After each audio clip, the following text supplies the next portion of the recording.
Ya, selamat malam Bapak Ibu, baik yang hadir di Zoom maupun yang hadir di WB malam hari ini. Malam hari ini kita akan masuk dalam sharing firman dari Yoel 2 ayat 18 sampai 27 yang tadi kita sudah baca bersama-sama. Pada bagian sebelumnya telah dibahas bagaimana bangsa Yehuda ini sangat terpuruk dan hancur oleh murka Allah akibat dosa mereka. Kehancuran yang meliputi semua sendi kehidupan, semua lapisan masyarakat dan kelompok usia. Kita sudah membahas itu di bagian yang lalu. Tanah sebagai sumber kehidupan dan hewan turut mengalami dampaknya. Murka Allah begitu dahsyat sehingga dikatakan belum pernah ada sebelumnya dan tidak ada lagi sesudahnya. Dan itu untuk menyatakan betapa dahsyatnya murka yang Allah nyatakan kepada umat Yehuda. Lalu pada bagian berikutnya disampaikan seruan untuk bertobat. Umat pun menyatakan pertobatan dengan sungguh-sungguh. Allah mendengar ratapan pertobatan umat dan memberikan pengampunan serta janji pemulihan. Maka janji pemulihan ini merupakan berita penting bagi umat untuk bangkit dari keterpurukan. Pasal 2 ayat 18 sampai 27 ini merupakan titik balik dari kitab ini. Kehidupan yang baru akan dimulai.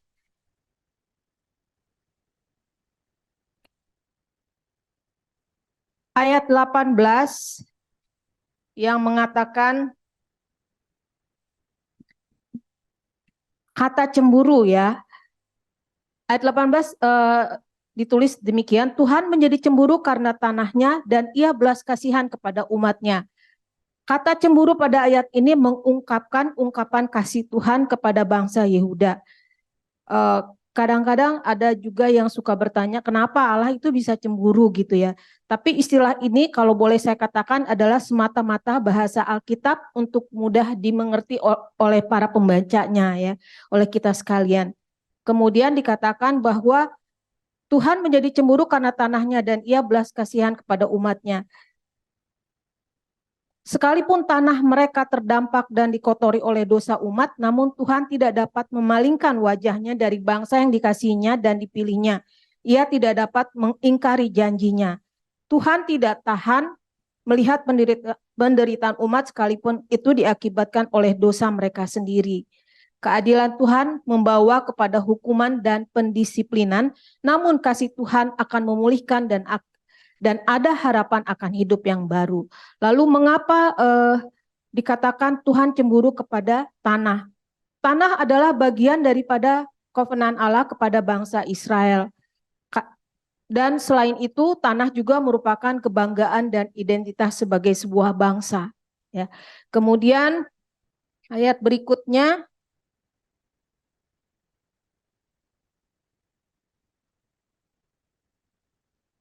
ayat 18.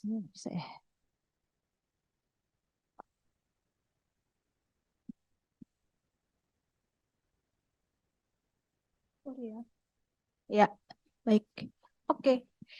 Ayat 19 kata-kata Tuhan menjawab. Saya baca ulang kembali ayatnya. Tuhan menjawab katanya kepada umatnya, sesungguhnya aku akan mengirim kepadamu gandum, anggur, dan minyak, dan kamu akan kenyang memakannya. Aku tidak akan menyerahkan kamu lagi menjadi celah di antara bangsa-bangsa. Kata-kata Tuhan menjawab itu menyatakan bahwa pertobatan bangsa ini didengar oleh Tuhan. Kehidupan umat akan dipulihkan. Kebutuhan utama yang diberikan umat akan diberikan dan umat akan kenyang dan puas menggantikan masa kekeringan yang dialami sebelumnya. Kita lihat bahwa pada pasal 1 ayat 5, 7 dan seterusnya banyak dikatakan bahwa gandum, anggur dan minyak itu sudah kering dan tidak menghasilkan. Lalu pada ayat 19 ini dikatakan bahwa Allah memberikan hasil itu kepada bangsa Yehuda. Kemudian pada bagian berikutnya dikatakan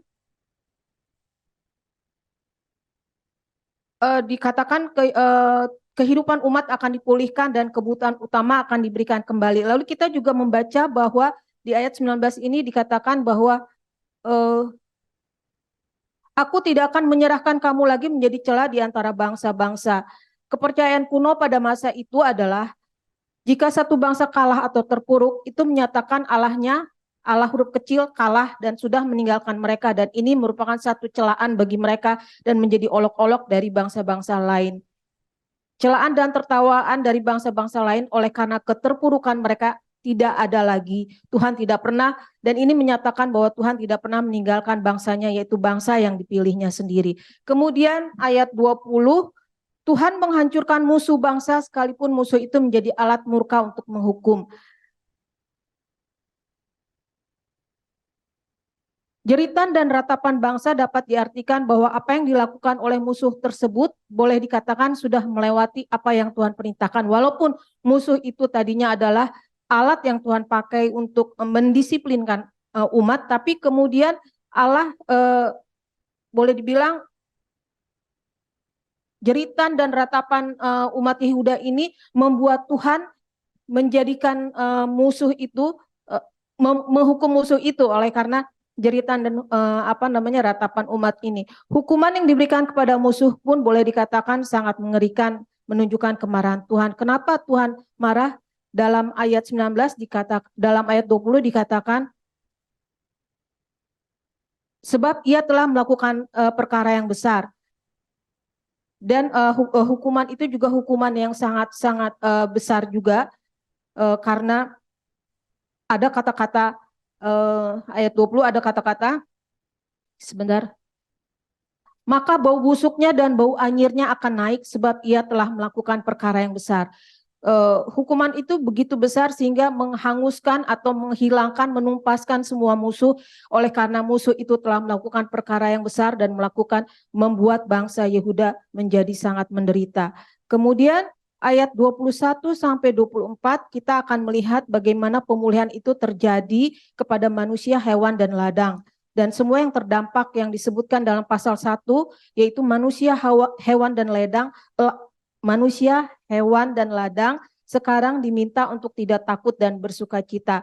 Dikatakan sebab Tuhan telah melakukan perkara yang besar, yaitu ayat 21. Yang menariknya di sini dikatakan bahwa sebab Tuhan juga telah ya. Jadi kata-kata telah itu menyatakan bahwa pemulihan itu sudah Tuhan buat ya. Suatu tindakan penggenapan nubuat. Karena sang nabi begitu yakin berdasarkan otoritas ilahi tentang keadilan itu sehingga ia berbicara seakan-akan hal itu memang telah terjadi menurut John Wycliffe. Pemulihan sedang dan akan berlangsung, hujan kembali dicurahkan seperti dahulu. Jika dibandingkan dengan pasal 1 yang menyatakan kengerian hukuman Tuhan terdampak sampai ke tanah ya. Di pasal 1 ayat 10, ayat 17 dan ayat 19 dan juga kepada hewan pasal 1 ayat 18 sampai 20. Maka pada bagian ini tanah dan binatang diperintahkan untuk tidak takut karena sudah dibebaskan dari hukuman dan dapat kembali menghasilkan.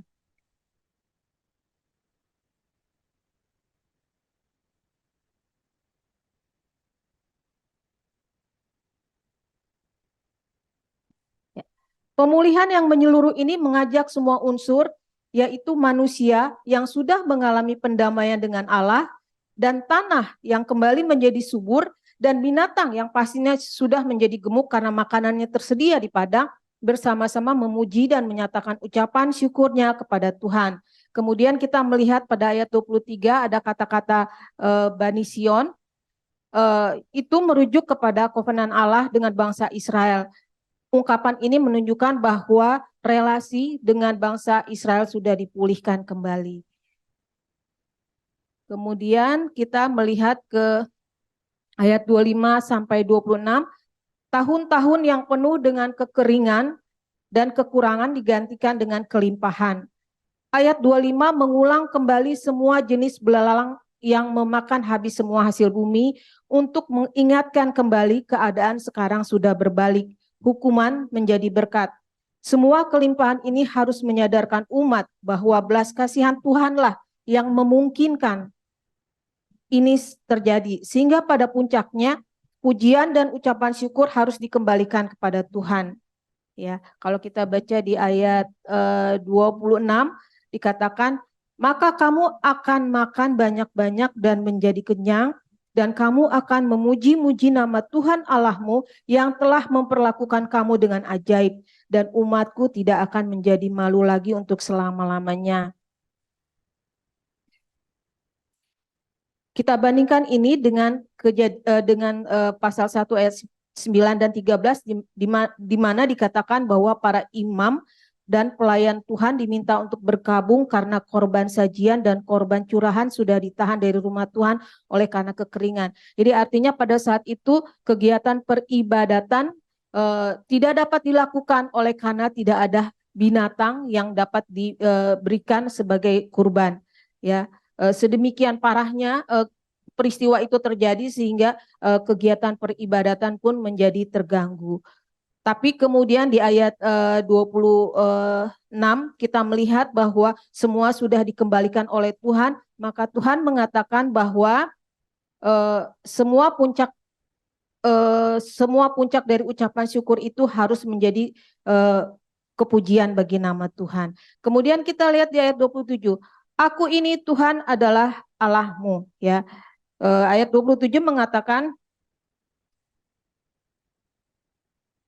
kamu ini mengetahui bahwa aku ini ada di antara orang Israel, dan bahwa aku ini Tuhan adalah Allahmu dan tidak ada yang lain, dan umatku tidak akan menjadi malu lagi untuk selama-lamanya. Aku ini Tuhan Allahmu. Setiap pemimpin agama sejak zaman Musa menandaskan bahwa Tuhan adalah Allah Israel. Tetapi bangsa ini terlalu sering lupa akan hal tersebut sehingga karena itu tetap mengejar Allah-Allah lain. Untuk mengembalikan akal sehat mereka, Tuhan harus menurunkan penghukuman atas mereka berulang-ulang kali. Kata-kata tidak akan menjadi malu lagi diulang 2 kali dalam ayat 26 sampai 27, dan juga kita bisa melihat itu ada di ayat 19. Ini menegaskan bahwa Tuhan tidak pernah meninggalkan bangsa pilihannya. Ia juga hadir dengan nyata di antara orang Israel, dan ini menjadi pernyataan kepada bangsa-bangsa lain untuk dikenal bahwa Allah adalah satu-satunya, tidak ada yang lain.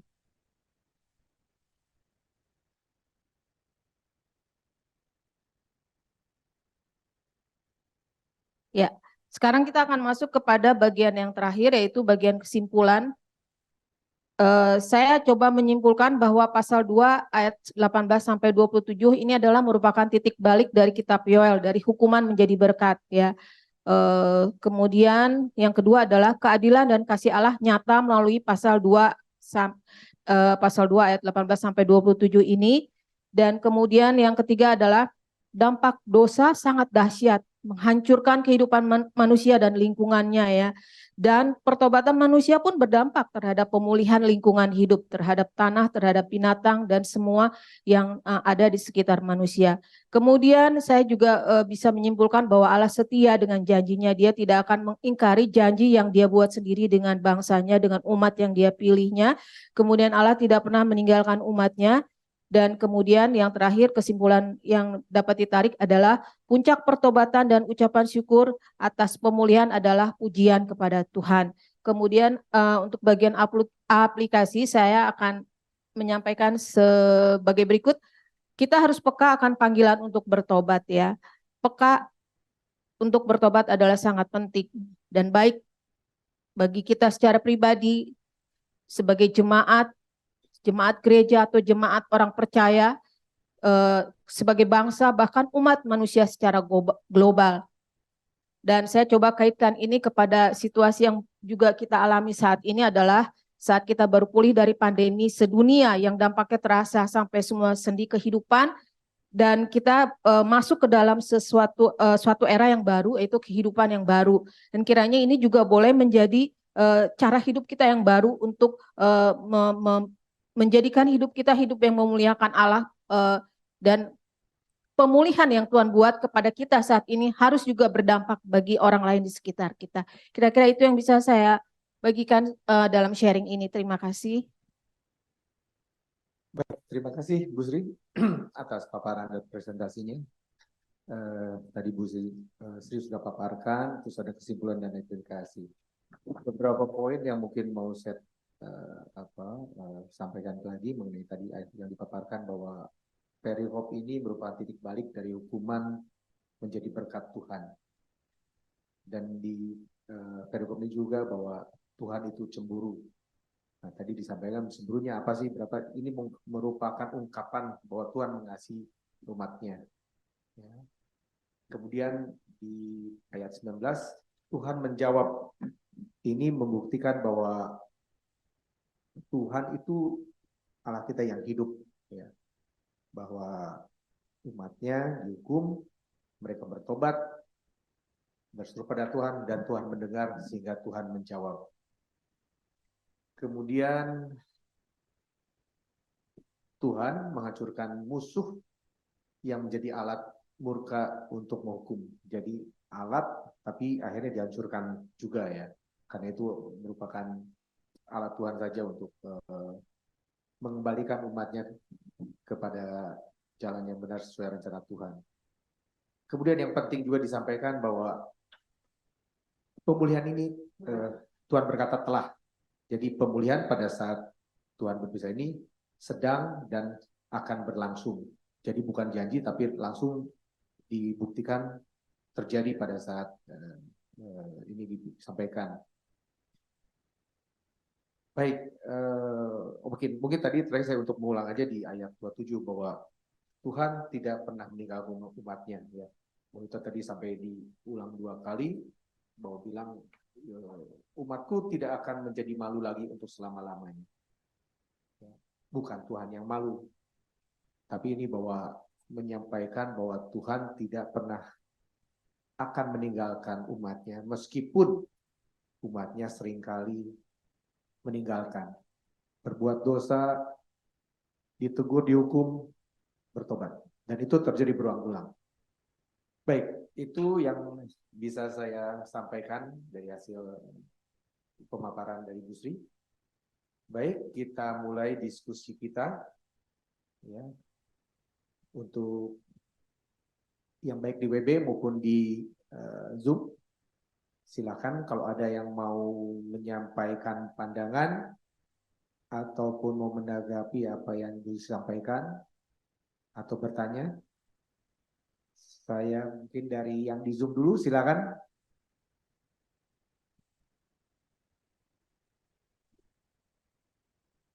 Di Zoom ada Pak Oscar, Pak Patrick, Bulung Mongga, Pak Andi, Pak Tony, Esther, Susi.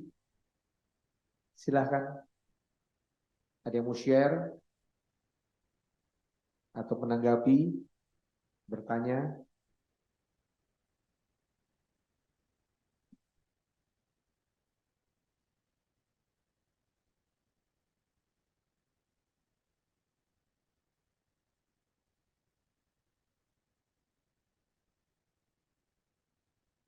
Oke, kalau gitu sambil menunggu yang dari di WB. Ada yang mau sharing? Mungkin dari siapa? Bu Devi?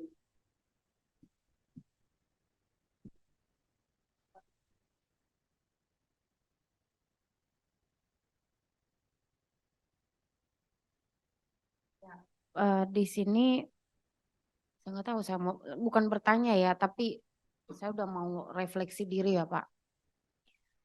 Betapa Tuhan itu ketika manusia ya di ayat-ayat sebelumnya mereka merendahkan diri dan Tuhan bilang jangan hanya di luar tetapi Tuhan mau lihat hati, dan ternyata umat Tuhan ini didapati hatinya memang mau berbalik kepada Allah, mau datang kepada Tuhan dengan sungguh-sungguh.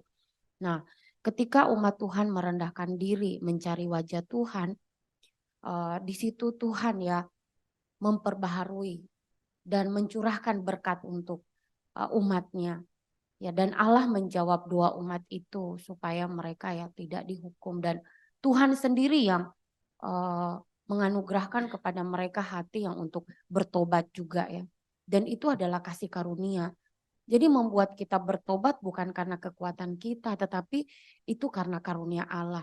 Dan membuat kita juga merendahkan diri juga, cara Tuhan untuk mendidik kita, kayak saya orang tua, membuat anak saya kalau dia salah saya harus disiplinkan.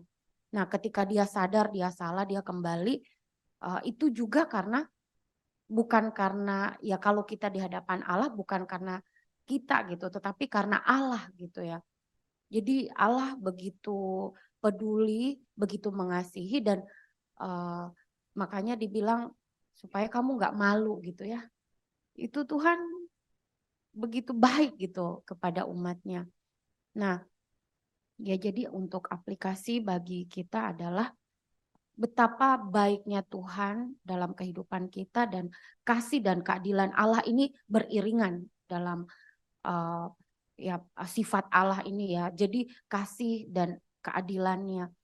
Jadi ya kita sebagai orang percaya biarlah kita senantiasa sadar bahwa Tuhan senantiasa menantikan kita untuk datang kepada Tuhan.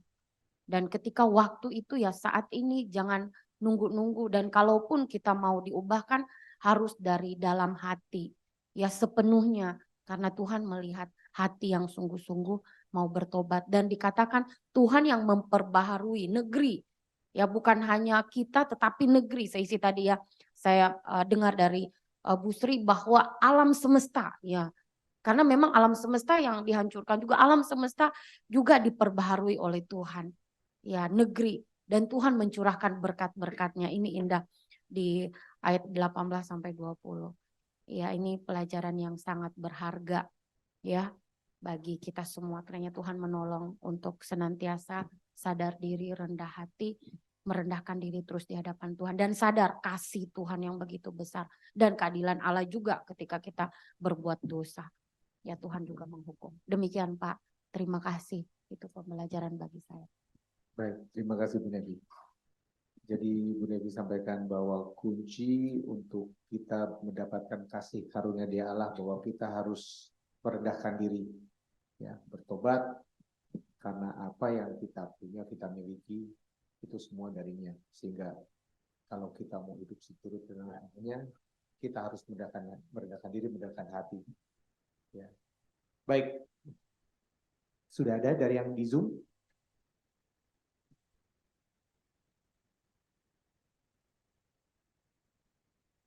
Belum ada? Mungkin dari di sini, Pak Heri, ada yang mau disampaikan? Dikit aja dulu ya. Makasih Pak Rahmat, Bapak Ibu semua yang kita gali malam ini dari pasal 2 ayat 18 sampai 27 ini satu perikop janji Tuhan kepada bangsa yang bertobat. Jadi kalau kita lihat waktu di pasal 1 itu ya penghakiman hukuman Tuhan dinyatakan, kemudian di pasal 2 yang kemarin kita bahas 2 minggu lalu seruan Yoel kepada umat untuk bertobat. Nah, jikalau bertobat dengan merendahkan hati di hadapan Tuhan, yang minggu lalu kita sebut sobekan hati ya, bukan hanya sekedar baju atau sekedar hanya formalitas saja, tapi kesungguhan kemurnian hati yang mau mengakui dosanya ya seperti itu. Nah, ini malam dijawab ya kalau kita lihat di ayat-ayat 26 atau mana itu tentang pemulihan Tuhan yang tadinya udah habis semua perkebunan, semua penggarapan umat ya dimakan habis oleh semua belalang, ada 4 jenis belalang. Tapi sekarang disinggung lagi kan yang sudah dipunah itu Tuhan kembalikan seperti itu. Nah, yang saya ingin sorotin di sini selain itu tadi adalah bahwa Allah itu berdaulat penuh. Kita bisa melihat dari perikop ini Allah itu adalah sumber dari kemakmuran, keberhasilan, kesejahteraan dan rasa aman manusia. Manusia merasa terlindungi, manusia merasa aman, tentram. Semua itu ada pada Tuhan. Jadi kalau manusia itu merasa tercela, manusia itu dipermalukan, itu karena dosanya sendiri, karena perbuatan aibnya sendiri. Tapi kalau manusia itu dengan rendah hati, memahami, mengenal Allah dikatakan di situ, Karena tentu kedekatan sama Allah lah, dia boleh mengenal Allah ya, bahwa Allah itu sumber, tadi saya katakan sumber dari diangkat derajatnya, diberikan sukacita, kebahagiaan, rasa aman. Itu enggak usah cari kemana-mana, ada pada Tuhan, itu Tuhan sumbernya. Jadi tadi bagian penerapan saya juga lihat itu hal penting. Kita, itu tadi Bu Sri kata, kita harus peka terhadap teguran, ya, dosa kita, supaya kita cepat bertobat. Karena kalau tidak demikian maka kita akan memberikan diri kita untuk dipermalukan atas tindakan dosa kita. Kita akan dipermalukan oleh siapa saja atau oleh kondisi perbuatan kita itu. Maka hal penting adalah peka terhadap itu. Bagaimana itu bisa peka? Ya kembali lagi, dia mengenal Allah karena kedekatan bergaul kita dengan Allah. Jadi nggak ada cerita kalau kita nggak pernah baca Alkitab setiap hari. Karena bagian kita baca Alkitab itulah bagian kita Tuhan bicara sama kita. Dan bagian kita bicara sama Tuhan yaitu di jam-jam doa kita. Jadi hubungan timbal balik ini yang harus terus kita jaga supaya kita peka terhadap teguran dosa atas diri kita. Nah itu poin pertama. Ada poin-poin lain lagi yang saya dapatkan di sini adalah belajar tadi rendah hati ya. Jangan sombong, jangan merasa benar sendiri. Kadang-kadang kita, makanya ya, kita suka dengar orang berdoa juga, Tuhan ampuni yang sengaja mau tidak. Memang kadang-kadang kita tanpa kita sadari dengan maksud berbuat baik pun kita bisa salah gitu loh. Nah kepekaan itu kan datangnya kalau kita bergaul dekat sama Allah. Jadi sekali lagi harus rendah hati, introspeksi diri terus senantiasa. Nah bagian ini banyak sekali kalau kita mau kait-kaitkan dengan apa ya, bagaimana janji Tuhan kepada umatnya begitu besar, ajaib perbuatan Tuhan, kita bisa lihat, kita kaitkan dengan banyak di Mazmur. Tuhan, Mazmur Daud sendiri banyak sekali disebut Tuhan tempat batu, gunung batuku, bukit keselamatanku, Tuhanlah tempat perlindunganku. Ya kalau kita mau kaitkan ke sana, panjang sekali ya. Kasih setia Tuhan di dalam ratapan 3:23 disebut ya. Tuhan itu penuh dengan kasih setia, panjang sabar. Dalam perjanjian baru juga 1 Yohanes 1:9 disebut Tuhan setia, kalau kita mengaku dosa kita maka dia akan mengampuni kita. Ya banyak hal ya yang kita bisa kaitkan Yoel ini. Jadi Yoel kalau sekali lagi saya lihat, wah benar dia di dalam kelompok nabi kecil, tapi sesungguhnya ada nabi besar. Ya. Dari luar biasa, dari cuman berapa 3 pasal ini yang sedikit tapi dalam kalau kita mau kaitkan sama satu sama lain. Saya kira itu dulu Pak Rahmat. Terima kasih. Baik, terima kasih Pak Heri. Beberapa poin dari Pak Heri yang saya catat bahwa Allah berdaulat penuh, ya sumber segala sesuatu. Tadi sampai segala sukacita, berkat segala macam yang kita terima dari Tuhan. Kemudian bahwa kita juga mesti peka. Ya. Kuncinya apa yang bisa dilakukan supaya kita mesti peka, bergaul akrab dengan Allah. Itu kunci.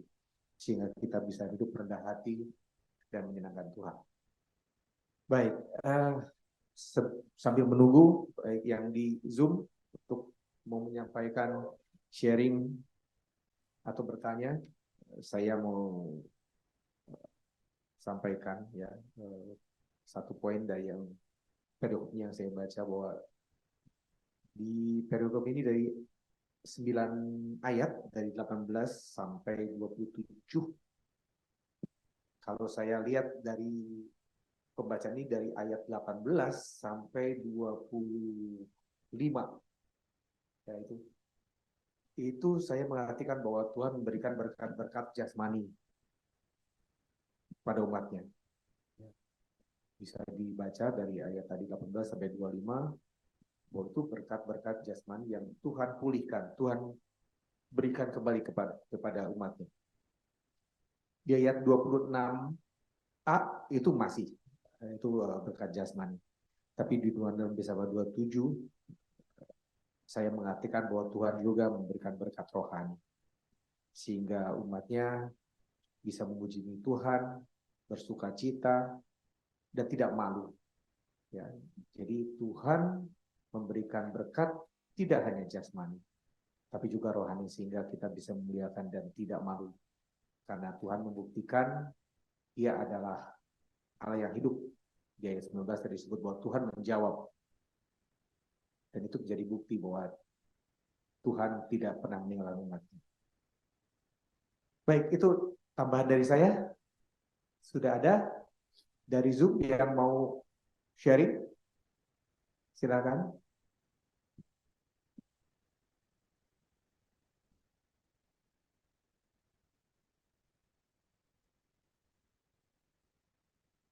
Belum ada? Mungkin Pak Saud, ada yang mau sampaikan? Shalom.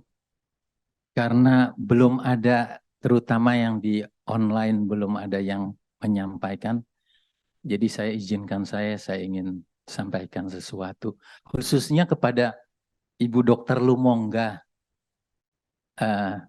Dokter Lumongga, apakah dengar?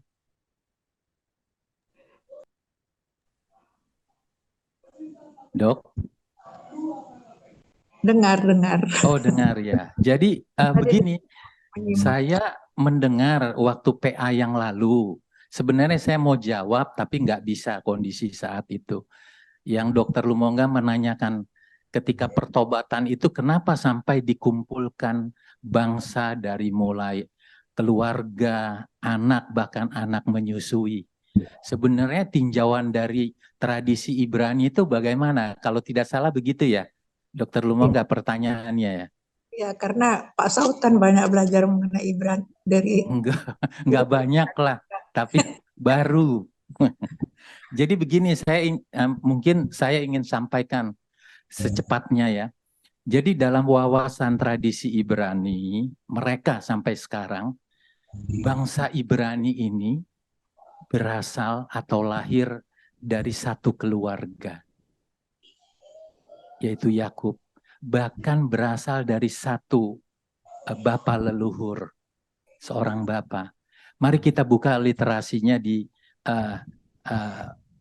Matius pasal 8 ayat 39. Ya, saya bacakan saja supaya cepat. Abraham bapak kami. Ini kata orang Yahudi, kata orang Farisi ketika berdebat dengan Tuhan Yesus.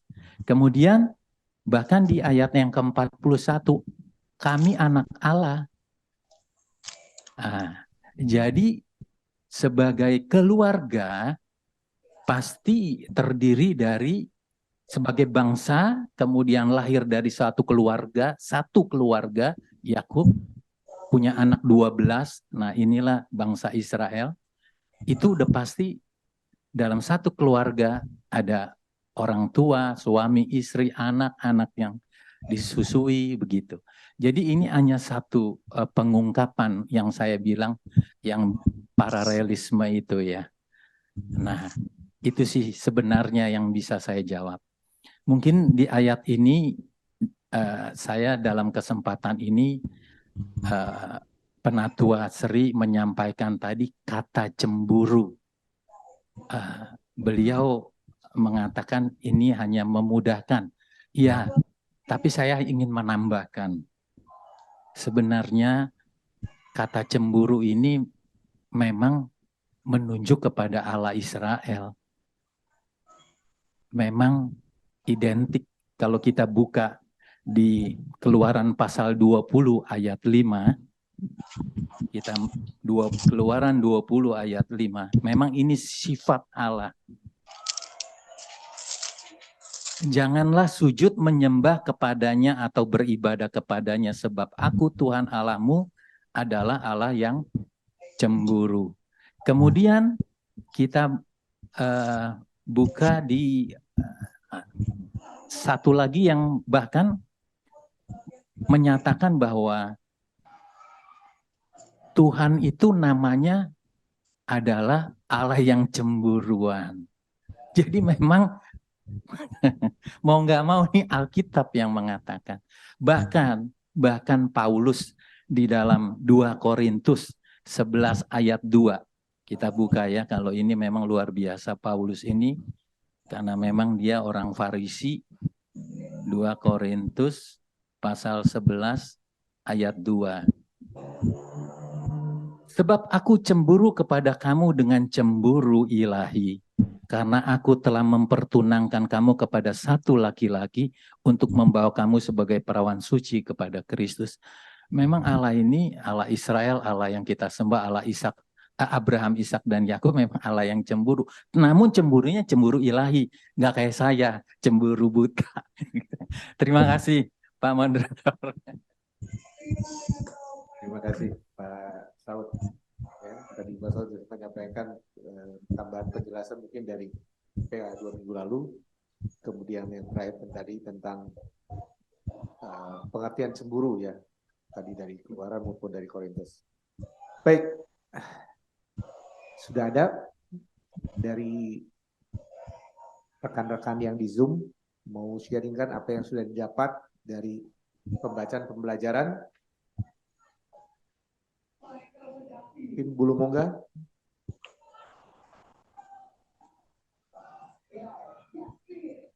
Saya Pak Rahmat. Sebentar. Mungkin Oscar. Bulu Mongga dulu nih, Pak Oscar. Pak Oscar juga nggak apa-apa. Ya, saya sebentar aja. Soalnya sebentar lagi saya mau keluar. Saya mau melanjutkan kuliah, ya. kegiatan yang lain. Bentar Bulu Mongga. Mungkin saya cuma memberitahu bahwa kita Nabi Yoel ini adalah bagian dari Nabi kecil. Kalau kita mengacu dari Nabi besar sampai Nabi kecil, semua adalah tentang berita ajakan untuk bertobat, kembali ke jalan yang benar, ya. Karena kalau kita lihat sejarahnya memang orang Israel atau disebut juga orang Yehuda ini kan seringkali lari dari jalan yang benar gitu ya.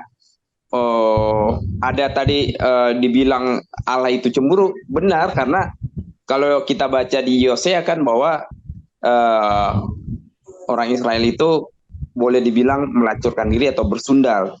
Nah, tapi Tuhan tetap mengajak kisah sisa Israel, umat pilihannya, milik kepunyaan untuk kembali ke jalan yang benar dan bertobat gitu ya. Nah, secara khusus di Nabi Yoel yang hari ini kita pelajari tentang janji Tuhan kepada bangsa yang bertobat. Nah, ini yang saya terus melihat betapa baiknya Tuhan itu ya, untuk terus mengasihi umat yang dikasihnya itu, untuk mengingatkan, untuk kembali ke jalan yang benar, untuk bertobat gitu ya. Nah, ini yang membuat saya supaya senantiasa kita itu mengingat Tuhan ya. Poinnya adalah salah satunya di sana adalah kita perlu memiliki iman yang sungguh-sungguh bahwa Tuhan itu sangat mengasihi kita dan mengingatkan kita senantiasa supaya kita kembali ke jalan yang benar. Artinya mengingat Tuhan. Kalau kita baca tadi dari Yoel 2 ayat 18 sampai 27 ini bicara bahwa di sini Tuhan Maha Kuasa gitu ya. Dia mempunyai dia berkuasa mau di mana dia ada gitu. Dia berkuasa mau buat segala sesuatunya menjadi baik adanya. Misalnya di ayat 20 ya, yang datang dari utara itu akan kujauhkan daripadamu dan akan kuusir ke suatu negeri kering dan tandus, barisan mukanya ke laut timur dan barisan belakangnya ke laut barat. Maka bau busuknya dan bau anyirnya akan naik, sebab ia telah melakukan perkara yang besar. Terus ayat 21, jangan takut hai tanah, bersorak-soraklah dan bersukacitalah, sebab juga Tuhan telah melakukan perkara yang besar. Nah, ayat 2 dan juga dibilang, jangan takut hai binatang-binatang dan di padang, sebab tanah gembalaan di padang gurun menghijau pohon menghasilkan buahnya, pohon ara dan pohon anggur membeli kekayaannya. Ini menggambarkan bahwa Tuhan itu berkuasa gitu ya. Tuhan itu benar-benar, jadi arahannya kepada umat, dalam hal ini umat Yehuda, untuk kembali, untuk bertobat, untuk hidup benar. Ingat bahwa Tuhan itu berkuasa. Dan ada janji yang Tuhan sampaikan. Ketika engkau bertobat, maka ada hadiah yang akan diperolehnya. Ini adalah gambaran juga buat kita orang percaya pada masa kini. Di tengah kondisi yang sekarang serba berbagai macam daya tarik dunia yang seringkali menghimpit kita, mengajak kita untuk lupa akan Tuhan.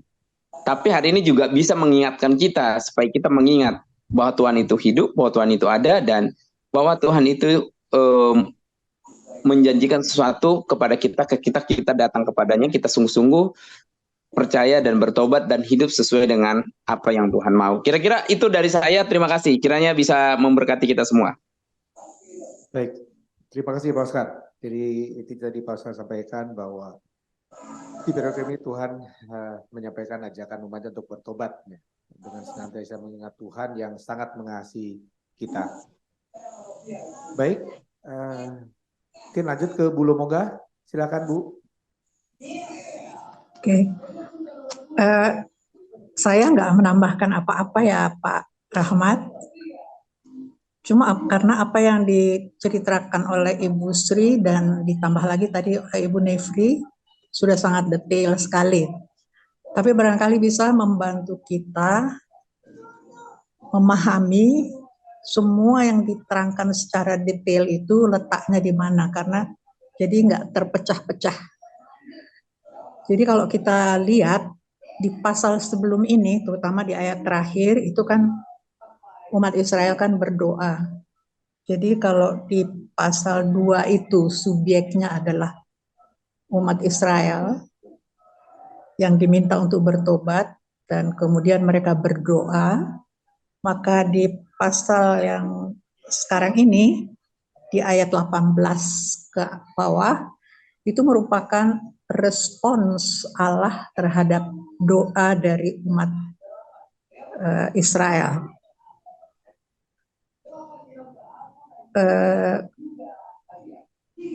Kalau kita lihat responnya itu sangat detail sekali. Jadi kalau di ayat 18 sampai 27 ini subjeknya adalah Allah.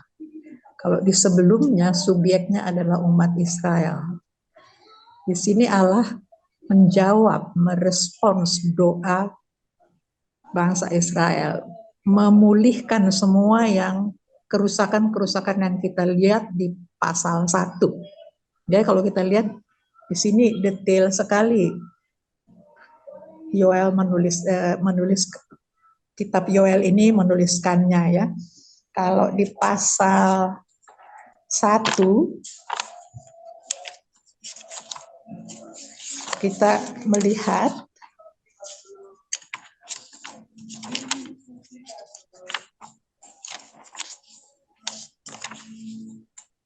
apa namanya?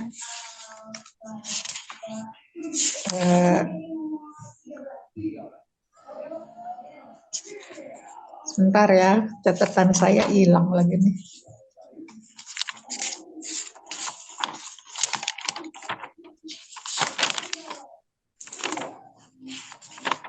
Ya, di pasal 1 ayat 10 sampai 12 di situ ada tertulis gandum, anggur, minyak dan sebagainya telah gagal dalam tulah belalang. Kemudian direspons oleh Allah di pasal 2 ayat 19, gandum, anggur, minyak dipulihkan. Jadi apa yang dirusak, yang rusak oleh belalang di pasal 1 dipulihkan di pasal 2. Di pasal 2 ayat 17, pasal 2 ayat 17, bangsa Israel berdoa untuk tidak menjadi cela di antara bangsa-bangsa. Pasal 2 ayat 19 direspons oleh Allah. Tidak akan dijadikan cela. Ya. Kemudian di pasal 2 ayat 20, yang dari utara tadi tulah belalang mungkin pada zaman itu datangnya dari utara, semuanya itu akan dihancurkan, dibuang ke laut.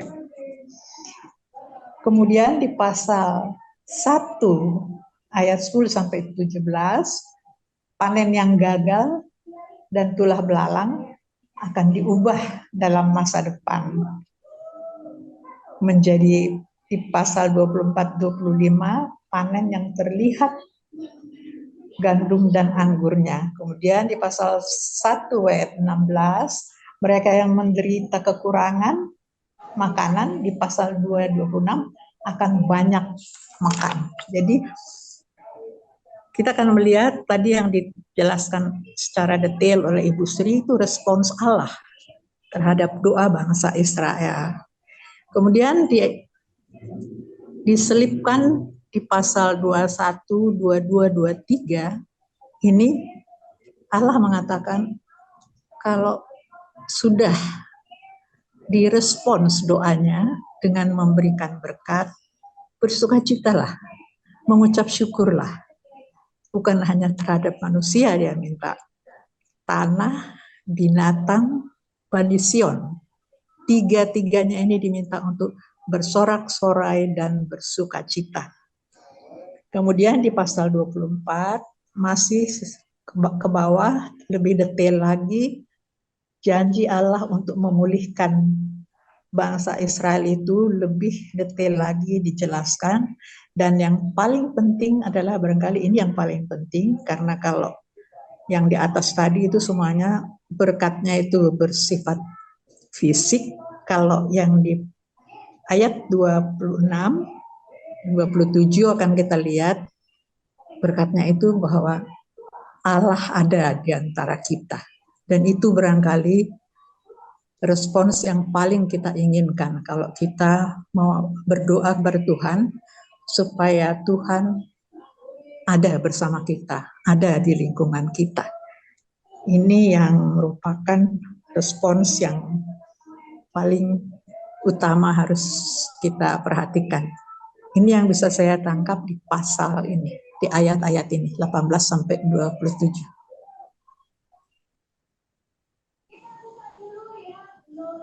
Baik, terima kasih Bu Mongga. Jadi Bu Mongga tadi disampaikan bahwa dari pasal 2 ayat 1 sampai 17 ini merupakan seruan dari subjeknya Israel, sementara 18 sampai 27 merupakan respons Allah terhadap seruan terhadap bangsa Israel, subjek Allah. Mungkin kalau bisa saya artikan, mungkin nanti bisa dikoreksi bahwa dari ayat 1 sampai 17 ini Yoel yang berbicara, bernubuat, gitu ya. Tapi dari 18 sampai 27 ini Tuhan yang berbicara langsung kepada umatnya. Baik, terima kasih. Sudah ada, kalau enggak mungkin saya mau sampaikan pertanyaan buat kita semua. Tadi belum mau ada sampaikan tentang belalang ya. Kalau kita baca di ayat 20, saya bacakan, yang datang dari utara itu akan kujauhkan daripadamu. Pertanyaannya, apa sih yang akan datang dari utara ini? Apakah ini memang belalang atau sesuatu yang lain? Kalau saya coba compare ke NIV, ini ada Northern Army, tentara utara. Apalagi sih maksudnya? Mungkin itu apa yang bisa saya coba angkat, mungkin dari teman-teman, rekan-rekan di WB maupun di Zoom ada yang mengetahui lebih tentang ini. Apa sih sebenarnya yang dimaksud di ayat 20 ini yang datang dari utara itu? Silakan. Pak Rahmat. Ya, Bu, lu mau nggak?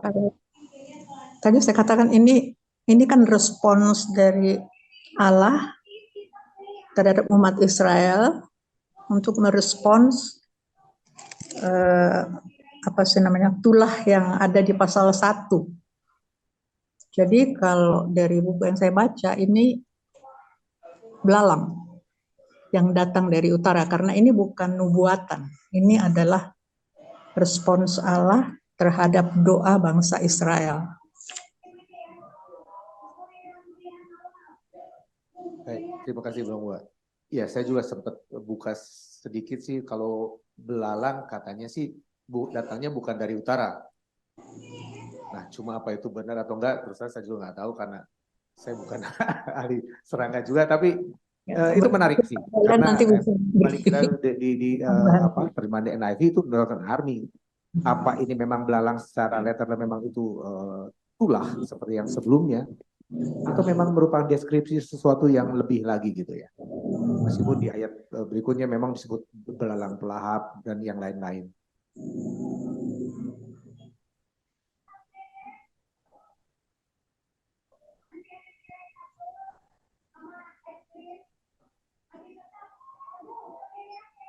Ayo, ini ada siapa? Mungkin Pak Tony, bisa join Pak Tony?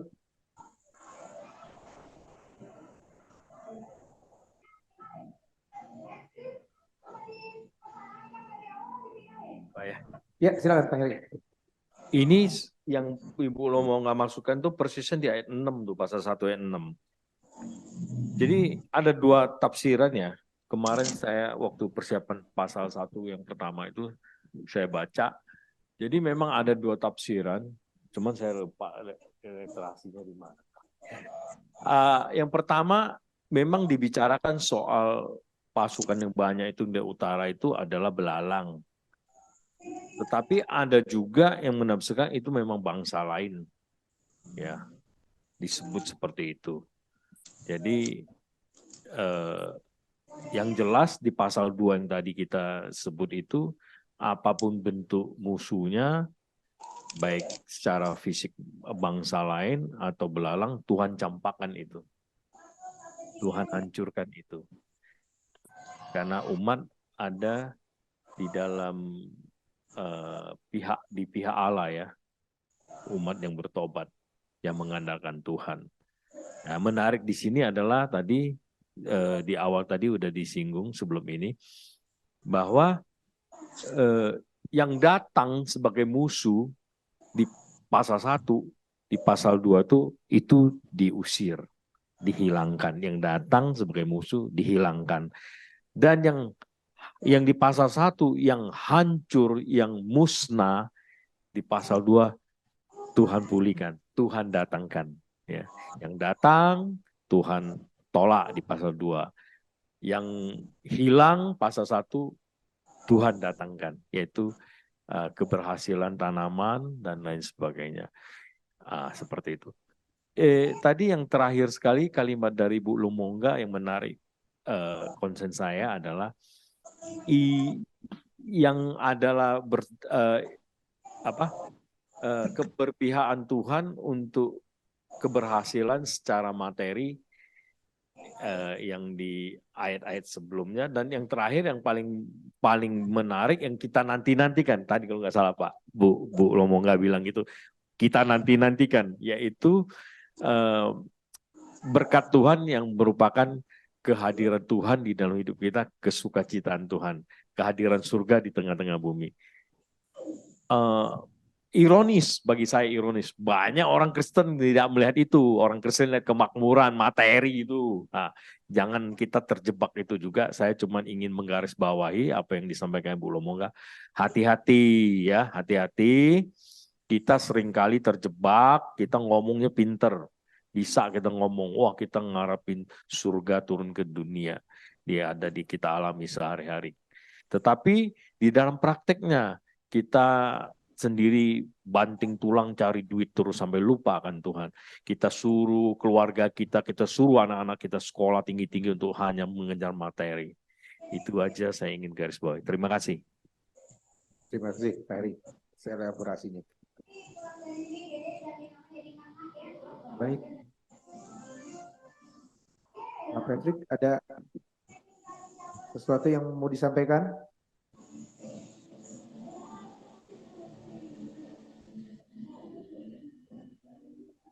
Enggak ada, Pak. Pak Andi? Saya baru ngikut sih, jadi masih coba mengikuti dari awal dulu. Yang kemarin baru awal ini.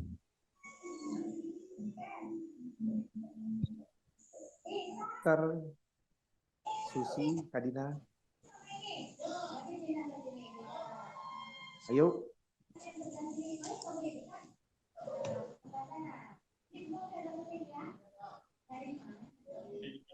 Susi, ayo.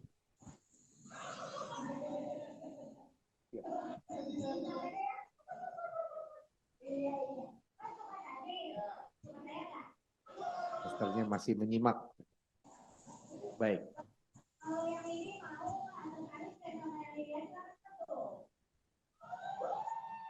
Kadina? Aku dengerin dulu, Pak. Susi berarti yang ini perlu berbicara.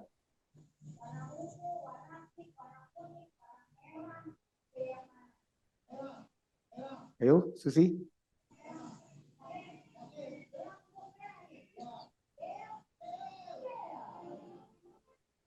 Pak Tony hilang. Belum ada juga. Baik. Terima kasih. Ada lagi? Nah, silakan ada Pak Saud. Ya, habis memanfaatkan waktu yang ada untuk kita sharing bersama. Saya tertarik dengan pernyataan Dr. Lumongga tadi perihal subjeknya Allah dan Allah itu mengabulkan doa dari bangsa Israel ya. Ya, mungkin saya ambil referensi dari Mazmur 103 ayat 13. Seperti Bapa sayang kepada anaknya, demikian Tuhan. Tuhannya besar semua hurufnya, sayang kepada orang yang mengasihi dia. Nah, Allah yang inkarnasi ini pun berkata, ya, yang sudah jadi manusia nih, berkarya untuk penyelamatan manusia. Kita buka di dalam Matius pasal ke-7. Matius pasal yang ke-7, ayat yang ke-11 sampai 13. Saya bacakan ya. Jadi, jika kamu yang jahat tahu memberi pemberian yang baik kepada anak-anakmu, apalagi Bapakmu yang di sorga, Ia akan memberikan yang baik kepada mereka yang meminta kepadanya. Gitu. Oh, dari 9 malah. Adakah seorang daripadamu yang memberi batu kepada anaknya jika ia meminta roti? Atau memberi ular jika ia meminta ikan? Jadi jika kamu yang jahat tahu memberikan yang baik kepada anak-anakmu, apalagi Bapa di sorga, Ia akan memberikan yang baik kepada mereka yang meminta kepadanya. Jadi Allah yang demikian ini, Allah yang maha pengasih lagi maha penyayang, panjang sabar dan berlimpah, kasih setianya, kata murka tadi memang disampaikan. Sebenarnya kalau menurut saya Bapak Ibu setuju atau tidak, itu belum dinyatakan murka Allah itu. Walaupun ada peristiwa air bah, tapi kelangsungan hidup manusia masih dari Adam yang kedua. Kalau Adam yang terakhir Kristus, Adam yang kedua Nuh. Masih ada kelanjutan hidup. Nanti murka Allah seperti anggur yang tanpa campuran ditumpahkan. Itu nanti ketika Kristus datang menjadi hakim yang adil. Nah itu dia menurut saya. Kira-kira begitu Pak Moderator, silakan. Baik, terima kasih Pak Saud. Baik, ada lagi yang mau menyampaikan pandangan? Ada waktu 10 menit lagi sebelum nanti saya serahkan ke Pak Pendeta Gelen penyampaian paparan.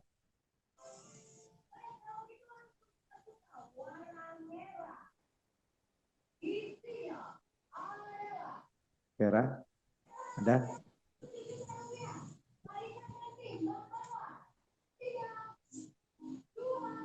Ya, jadi kalau saya coba rekap dari tadi apa yang dipaparkan, dari apa yang disampaikan rekan-rekan bahwa Yoel ini 18 sampai 27 merupakan yang sesuai judul perikopnya janji Tuhan. Ya.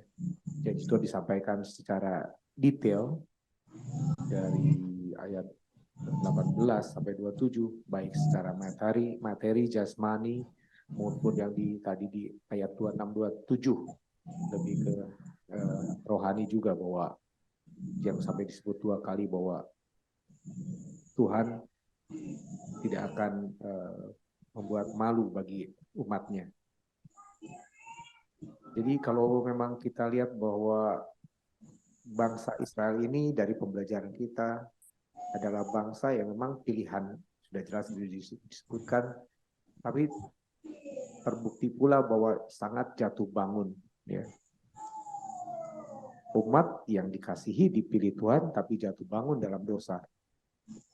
Dan entah kenapa Tuhan selalu berbalik, meskipun menghukum dengan keras, tapi pada akhirnya Tuhan sangat mengasihi Israel sehingga menyelamatkan. Meskipun Tuhan sudah tahu dari awal pasti akan begitu lagi. Nah, tapi pembelajaran bagi kita apa? Bahwa ya kita jangan memanfaatkan kasih Tuhan itu dengan semena-mena, bahwa kita belajar bahwa Tuhan mengasihi Israel, apapun yang Israel lakukan berdosa, Tuhan akan selamatkan. Mungkin itu sudut pandang yang seharusnya sebaiknya tidak kita ambil. Kalau kita berbuat sesuatu yang salah, berbuat dosa, kalau Tuhan memaafkan dan memberikan kesempatan, bagus. Tapi bagaimana kalau kita tidak diberi kesempatan setelah kita berbuat dosa? Nah, itu pembelajaran yang kita perlu terapkan juga bagi kita, seperti tadi Ibu Sri dalam aplikasinya, bahwa ya kita jangan semena-mena dengan kasih Tuhan. Jadi itu yang penting kita lakukan juga. Kita ingat dari pembelajaran ini, apa yang penting bagi kita, baik kita untuk lakukan dalam kehidupan kita. Baik, masih ada dari yang di Zoom ini?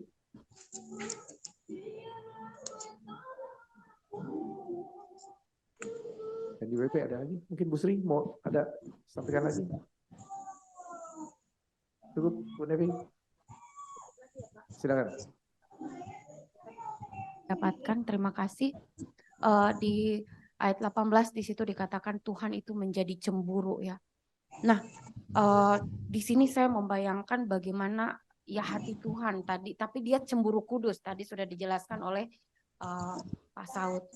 Nah, di ayat 27 Tuhan mau menyatakan dia cemburu karena hanya dia saja. Dia mau mengatakan bahwa kamu akan mengetahui bahwa aku ini ada di antara orang Israel dan bahwa aku ini Tuhan adalah Allahmu dan tidak ada yang lain. Jadi Tuhan mau mengatakan kepada umat itu bahwa tidak ada yang lain selain aku. Bahwa dia adalah Allah yang berkuasa, dia juga Allah yang penuh kasih.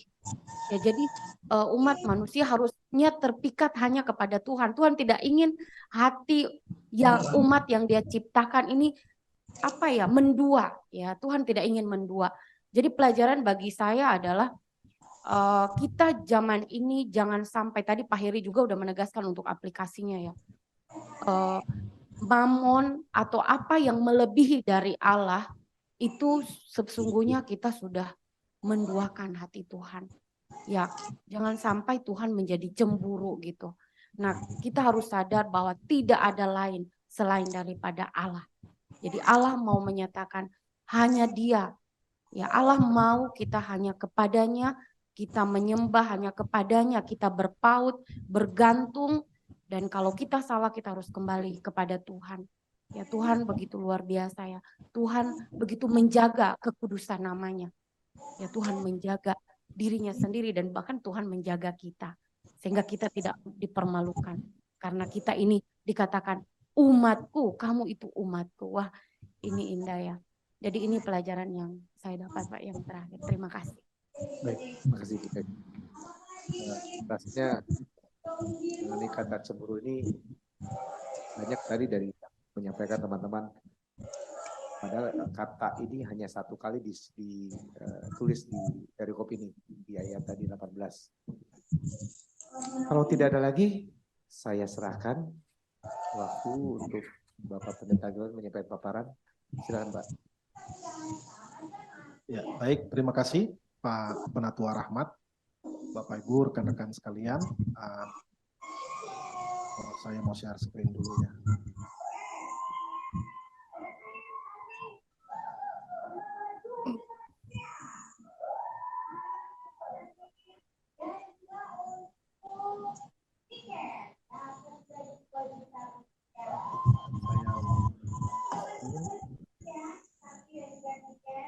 Kalau tidak diizinkan tetap saya share juga.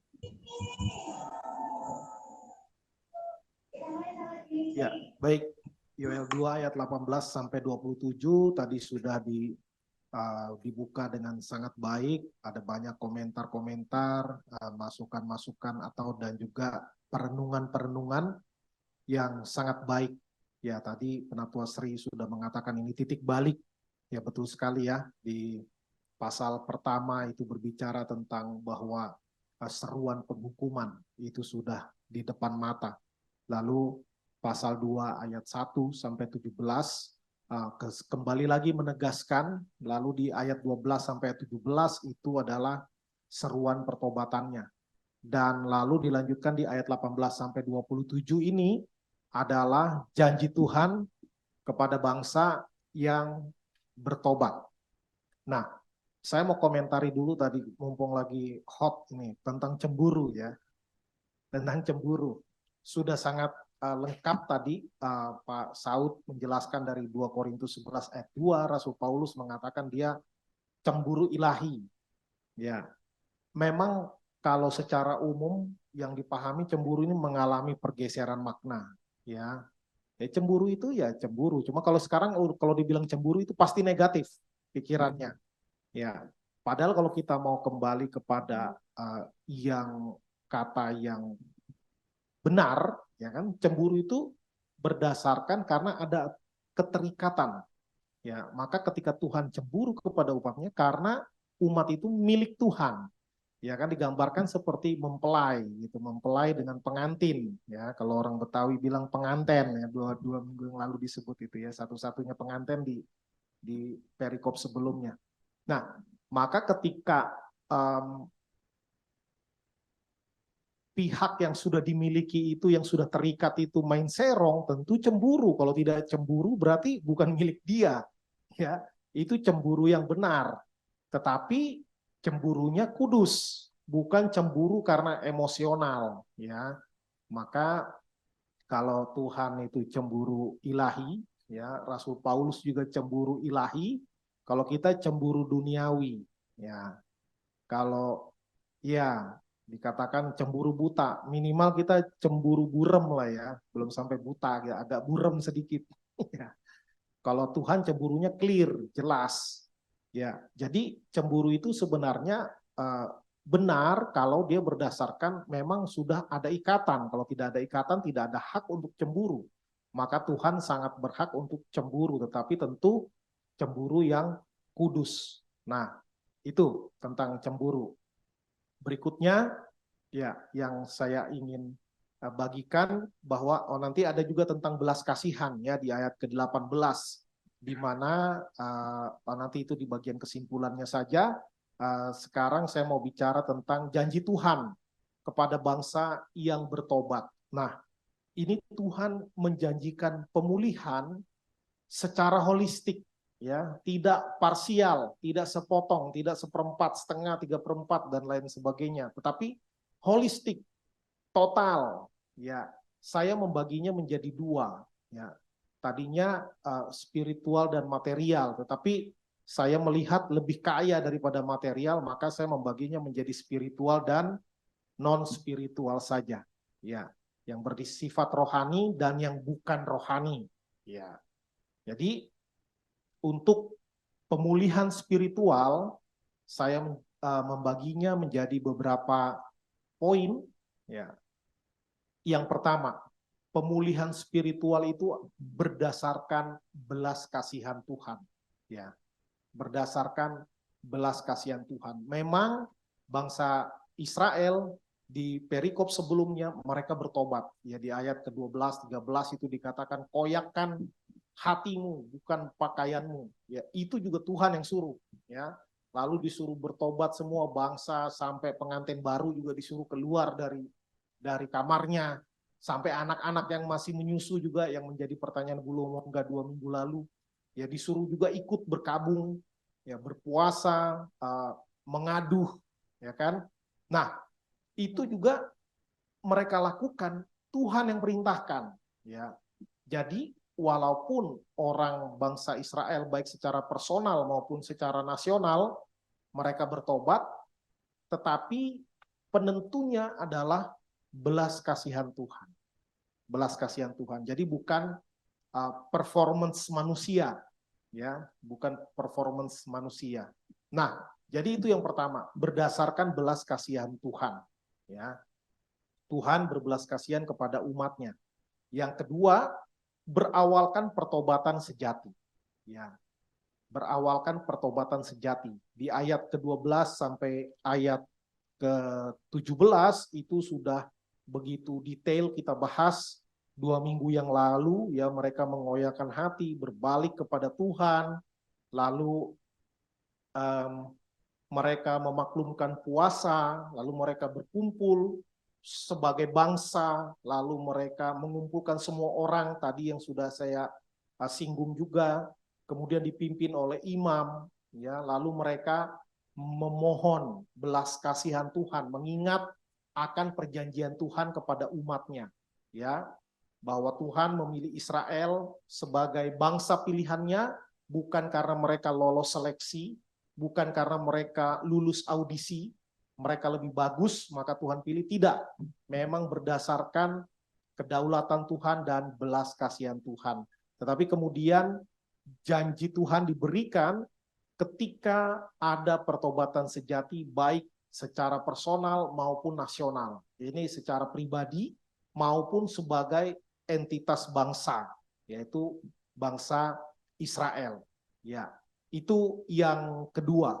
Nah, yang ketiga, pemulihan spiritual ini pemulihan relasi antara Tuhan sebagai mempelai laki-laki dan umatnya sebagai pengantin perempuan, ya, bertujuan pengenalan dan pemuliaan nama Tuhan, ya, bertujuan pengenalan dan pemuliaan nama Tuhan. Ayat 26 dan ayat 27. Dikatakan kamu akan makan banyak-banyak dan menjadi kenyang dan kamu akan memuji-muji nama Tuhan Allahmu. Ya. Kemudian kamu akan mengetahui bahwa aku ini ada di antara orang Israel dan bahwa aku ini Tuhan adalah Allahmu dan tidak ada yang lain. Lalu bukan hanya nama Tuhan ditinggikan tetapi juga umat Tuhan tidak lagi akan dipermalukan. Dikatakan ini luar biasa. Ini keluar lagi Shema Israel, ya, bahwa Tuhan Allah tidak ada yang lain, ya kan. Orang Arab bilang la ilaha illallah, sama kita juga la ilaha illallah, tidak ada ilah lain selain daripada Allah yang sejati itu, selain daripada Tuhan yang kita kenal. Nah, jadi itu pemulihan spiritual, pemulihan relasi antara Tuhan dengan umatnya berdasarkan belas kasihan Tuhan, berawalkan pertobatan sejati, dan bertujuan pengenalan dan pemuliaan nama Tuhan. Jadi diinisiasi oleh Tuhan dan bermuara kembali kepada Tuhan. Ya, manusia di mana posisinya? Ya, manusia tentu ada juga yang dilakukan bertobat, tetapi itu pun atas dorongan dan pertolongan Tuhan, namun juga harus berusaha. Nah, ini yang enggak sederhana ya untuk mengertinya. Nanti akan saya bahas lagi lebih lanjut. Yang kedua, pemulihan non spiritual, ya, pemulihan non spiritual yang diberikan oleh Tuhan. Ya, yang pertama adalah surplus pangan. Ya, dikatakan ada, ini bukan cuma swasembada. Kalau kita baca nanti ayat 24-25 itu udah surplus, ya kan? Kalau swasembada cuma cukup. Tapi ini sebenarnya sudah lebih. Ya. Nah, di sini dikatakan, aku akan mengirimkan kepadamu gandum, anggur, dan minyak, dan kamu akan kenyang memakannya. Ya, di sini menunjukkan bagaimana Tuhan akan mencukupkan. Dan di sini jelas bagaimana Tuhan adalah aktor utama. Tuhan yang menjadi pemeran utama. Ya, kalau kita ada Menteri Pertanian, tentu bagaimana cara meningkatkan produksi pertanian, tentu dengan pelajaran sekolah dulu dibilang intensifikasi dan ekstensifikasi katanya gitu ya. Pengolahan lahan, pengairan, irigasi dan lain sebagainya supaya bisa surplus. Tapi ini kan kondisi Israel lagi morat-marit ini. Ya, baru kena belalang habis ya, lalu kebakaran di pasal 1 itu, pohon-pohon habis semua, persediaan gandum habis, persediaan minyak menipis dan lain sebagainya. Tetapi di sini kalimatnya sangat menarik. Dikatakan aku akan mengirim kepadamu. Jadi berkat itu Tuhan yang kirimkan, walaupun kita yang kerja, gitu kan. Tapi berkatnya tetap dari Tuhan. Ya, maka walaupun bangsa Israel mengusahakan pertanian dan lain sebagainya, tapi semua itu Tuhan yang kirim. Ya, saya ingat Mazmur 133 dikatakan ketika ada persaudaraan yang rukun, saudara hidup bersama dengan rukun, maka Tuhan memerintahkan berkat-berkat. Ya, dicurahkan, dikirimkan kepada mereka. Ini kata yang sangat menarik, mengirim. Ya, mengirim kepadamu. Jadi Tuhanlah penyedia kita, ya. God is our provider, ya, bukan provider Telkomsel, Indosat dan lain sebagainya ya. Provider penyedia, ya, termasuk ini bahan-bahan makanan, surplus pangan. Lalu makan menjadi kenyang, makan banyak-banyak, tadi di ayat 26 itu bukan berbicara tentang overeating lalu obesitas ya. Tapi maksudnya sebanyak apa yang kita perlu, kita masih perlu makan nggak akan kekurangan. Itu maksudnya adalah tidak kekurangan, bukan mengajarkan orang makan sebanyak-banyaknya, tapi dibilang makan banyak-banyak, ya, karena persediaannya melimpah, itu maksudnya.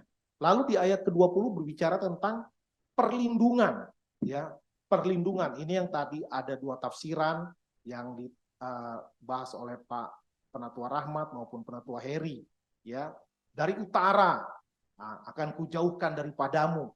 Ya, memang ada 2 tafsiran itu ya. Tapi memang ini bisa sepertinya kalau dari kalimatnya bisa masuk itu belalang karena dikatakan ada bau busuk, bau anyir, ya jadi bangke atau bagaimana gitu kan, karena sudah dihalau oleh Tuhan. Tapi bisa juga itu pasukan karena ada dibilang barisan depan, barisan belakang, ya, dihalau oleh Tuhan. Tetapi saya mengambil intisarinya bahwa ini adalah perlindungan Tuhan. Ya, perlindungan Tuhan. Entah itu belalang, entah itu pasukan, entah itu pasukan belalang tempur, ya. Yang pasti Tuhan menghalau, ya. Tuhan menghalau. Memang biasa dari utara tuh mungkin negara dari utara bisa jadi. Ya, sangat mungkin. Nah, tapi yang pasti perlindungan. Nah, ini kan bukan materi nih. Perlindungan, ya, ini bukan bisnis security, ya, penyediaan satpam, ya, tapi ini Tuhan yang melindungi mereka, Tuhan yang bekerja, bukan dengan teknologi ini untuk menghalau pasukan itu, ya, bukan dengan teknologi menghalau hama-hama belalang, ya, tapi dengan kuasa Tuhan, ya, dan juga bukan outsourcing tadi disebut. Memberikan perlindungan, penyediaan jasa keamanan, bukan ya. Lalu pemulihan lahan, ya, pemulihan lahan. Ini lahan juga dipulihkan oleh Tuhan. Ya, di pasal 1 dibicarakan tentang hasil panen habis dibantai sama belalang, lalu ada pasukan yang menyerbu, lalu ada kebakaran, ya, melalap itu pohon-pohon hutan. Ya, maka biasanya kalau habis kebakaran itu maka lapisan humus tanah itu menjadi rusak dan butuh waktu untuk kembali menggemburkannya. Ya, tetapi ini Tuhan sendiri yang turun tangan. Ya, di sini digambarkan, dideskripsikan dengan sangat indah ya. Ini namanya puisi ya. Puisi seolah-olah tanah itu punya perasaan. Ya kan, Tuhan bilang jangan takut, hai tanah. Ya. Ini jangan takut diulang-ulang. Nanti ayat 22 juga dibilang lagi, jangan takut, hai binatang-binatang. Ya, jangan takut. Makanya tadi disebutkan juga, walaupun memang statusnya Yoel ini adalah nabi kecil, ya kecil besar bukan soal badan dan bukan soal kehebatan, tetapi soal panjangnya tulisan. Ya, maka karena ini cuma 3 pasal, Ya kalahlah sama yang tulisan seperti Yeremia, Yesaya yang sampai berpuluh-puluh ya, lebih dari 50 pasal. Maka mereka jadi nabi besar. Yoel 3 pasal, nabi kecil. Tetapi walaupun 3 pasal, ada penafsir yang mengatakan ini adalah yang paling indah tulisan, yang paling luar biasa, Yoel. Ya, bahkan menjadi peristiwa Pentakosta juga kutipannya dari Yoel yang akan dibahas di PA berikutnya. Ya. Maka lahan juga dipulihkan ya oleh Tuhan. Ya, Tuhan sendiri yang turun tangan, malah dibilang bersorak-soraklah dan bersukacitalah. Wah, tanah disuruh bersorak-sorak sama bersukacita. Ya, ini tentu sekali lagi gambaran dari puisi. Ya, puisi kan di kitab lain juga pohon-pohon bertepuk tangan, ya kan? Bersorak-sorai. Ini namanya bentuknya puisi seperti ini, ya. Kemudian bukan cuma lahan yang dipulihkan, tapi tumbuhan dan hewan juga dipulihkan. Dikatakan jangan takut hai binatang-binatang di padang, sebab tanah gembalaan di padang gurun menghijau. Pohon menghasilkan buahnya, pohon ara dan pohon anggur memberi kekayaannya. Di pasal sebelumnya kan memang pohon ara buntung, ya. Anggur habis, kering, ya, persediaan anggur habis. Tapi di sini dipulihkan oleh Tuhan, ya, direstorasi, ya. Bagaimana kalau Tuhan berkehendak, maka tiada yang mustahil bagi Tuhan, ya. Tanah yang rusak akan dipulihkan, hewan-hewan, tumbuh-tumbuhan, bahkan dia bilang jangan takut, ya. Mereka akan kembali ke kitahnya, kembali kepada yang sebelumnya, sebelum terjadi penghukuman itu, ya. Dan di ayat berikutnya tadi Bani Sion sudah disinggung oleh Penatua Sri, berbicara tentang menyatakan bahwa Tuhan itulah pemilik orang Israel, Bani Sion, ya, maksudnya orang Israel kan tinggal di kota Sion, di Gunung Sion, kota Allah, gitu ya.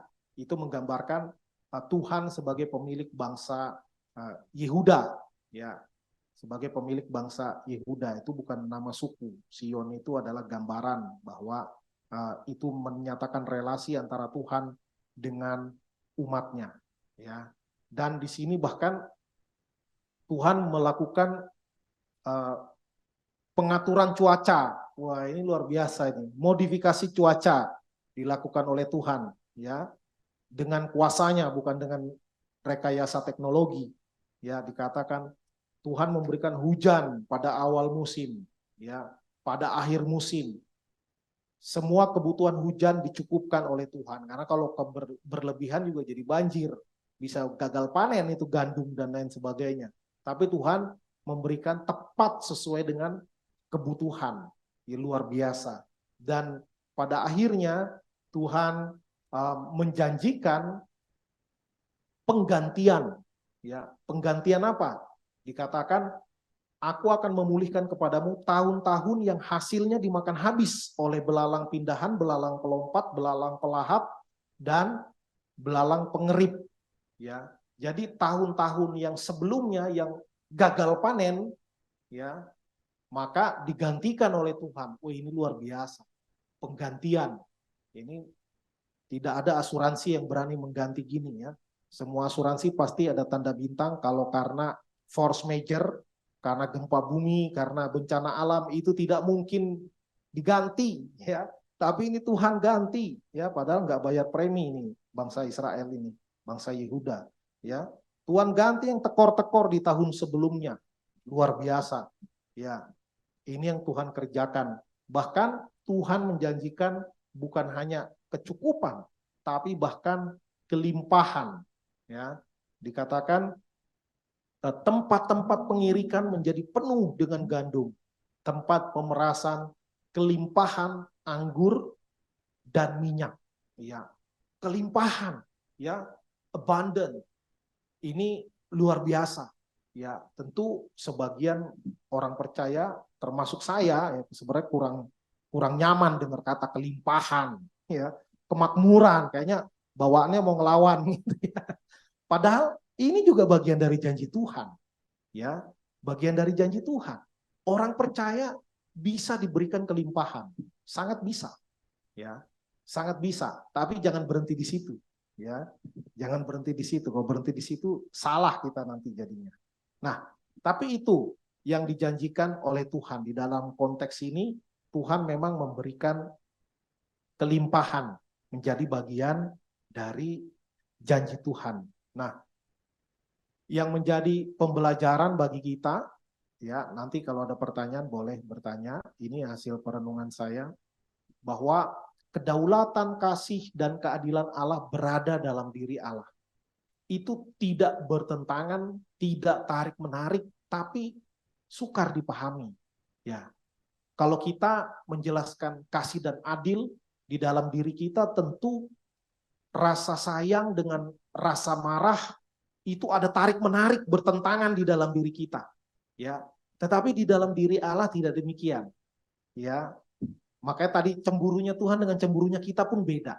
Maka rasa adil, rasa kasih di dalam diri kita itu tarik-menarik, bahkan kadang saling gontok-gontokan di dalam diri kita. Makanya dikatakan ada hati yang berkecamuk, ya, pikiran yang berkecamuk. Karena apa? Di dalam diri bertentangan. Tapi di dalam diri Tuhan tidak demikian.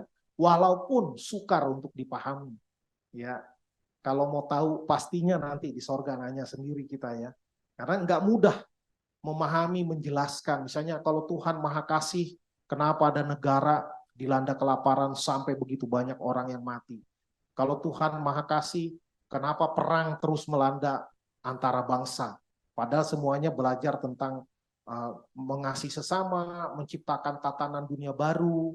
Ya, ada lagu yang bilang memimpikan di mana tidak ada perang, ya, di mana semua saling sayang. Ya, tapi toh perang tetap jalan. Di mana kedaulatan Tuhan? Nah, ini pertanyaan-pertanyaan yang tidak mudah untuk dijawab.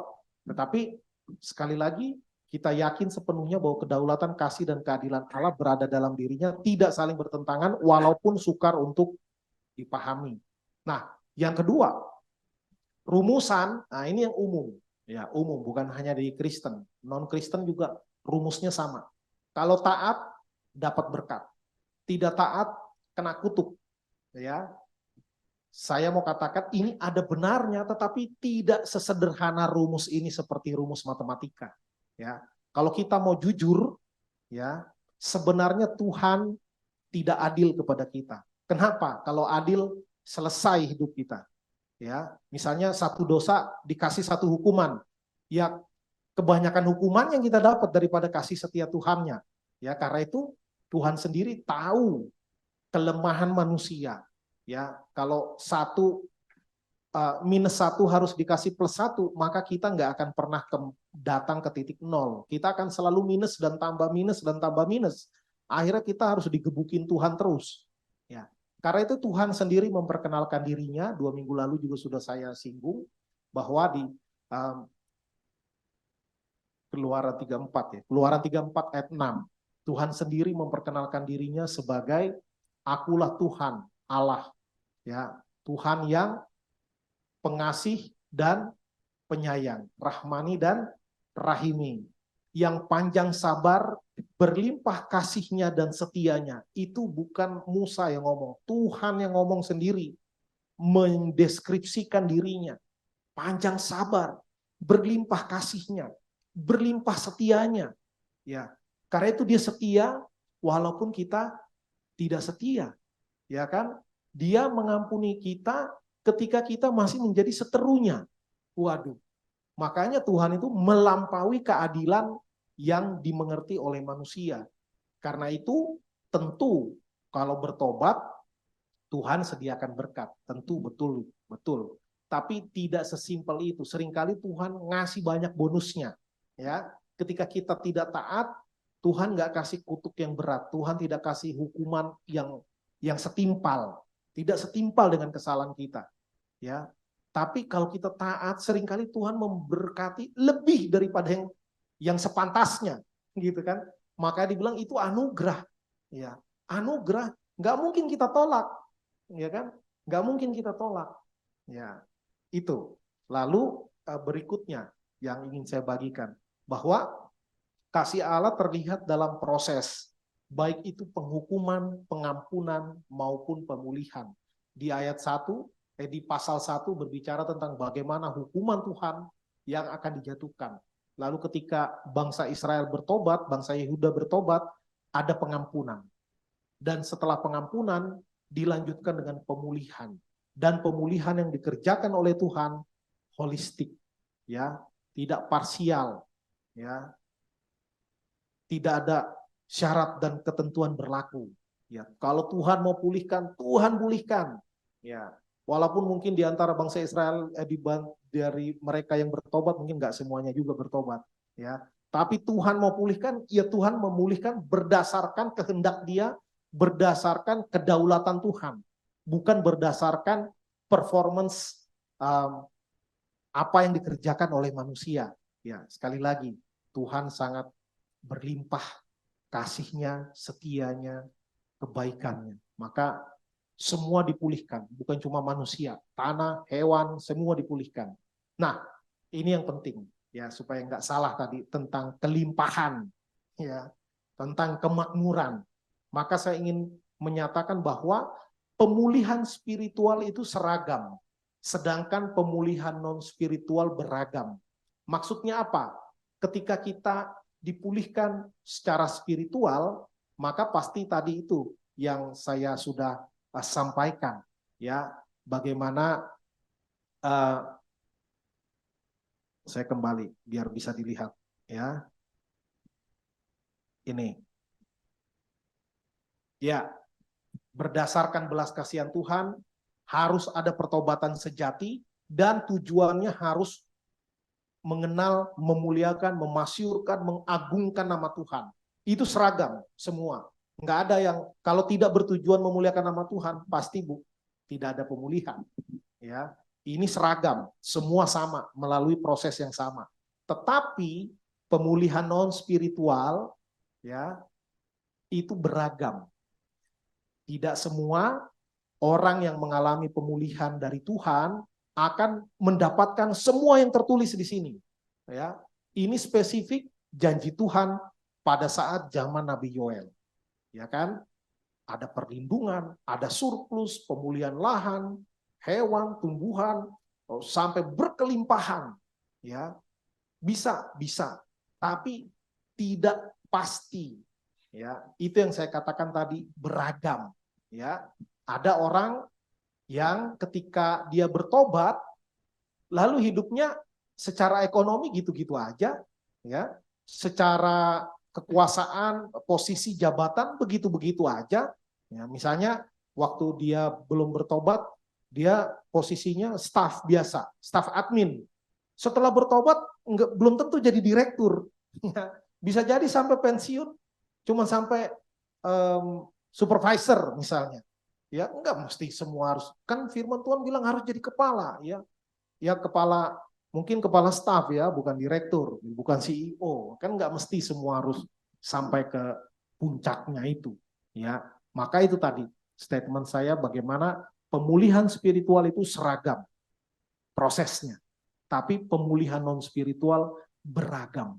Tergantung, ya, tergantung kedaulatan Tuhan, tergantung belas kasihan Tuhan, dan kita tidak bisa menggugat karena itu kedaulatan Tuhan.